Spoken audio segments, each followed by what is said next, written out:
sisi, ayan po ang ganap ngayon dito sa ating terrace. Ayan po, napinturahan na po siya. Ito yung ating ganap sa ating terrace, mga sisi. I-update ko kayo. Nagpintura ang aking bayaw. Yan, primer muna to siya. Tuyo na siya. Ito yung kanyang assignment for today. Primer pa lang yan, mga sisi, ang ginawa sa aming terrace.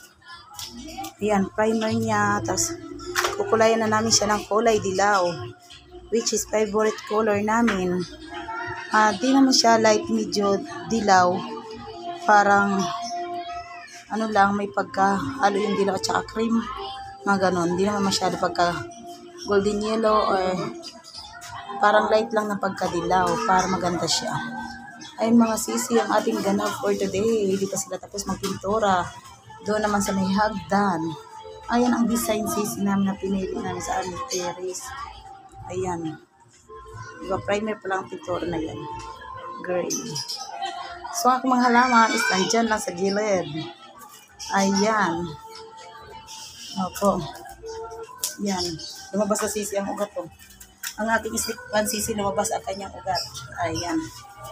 So, hindi ko na siya pinapakit. Ganyan na lang siya sisi. Para masanay siya dito sa baba talaga. Or sa terrace po. Ayan. Celeste Anggit is live for today. Nagla-live daw. Ako nabanggit na naman akit. Mamaya katas ko nito mag-video. Pupunta ko sa kanya.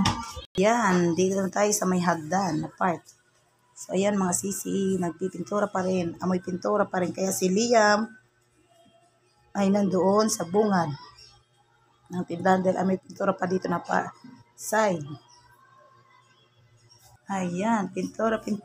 Ang mga moment today. Para hindi siya kalawangin. Ayan po, primer pa rin po yan siya. So, yan muna ang update ko sa inyo for today. Thank you for watching. God bless, ingat. Bye-bye. Code natin is pintura time.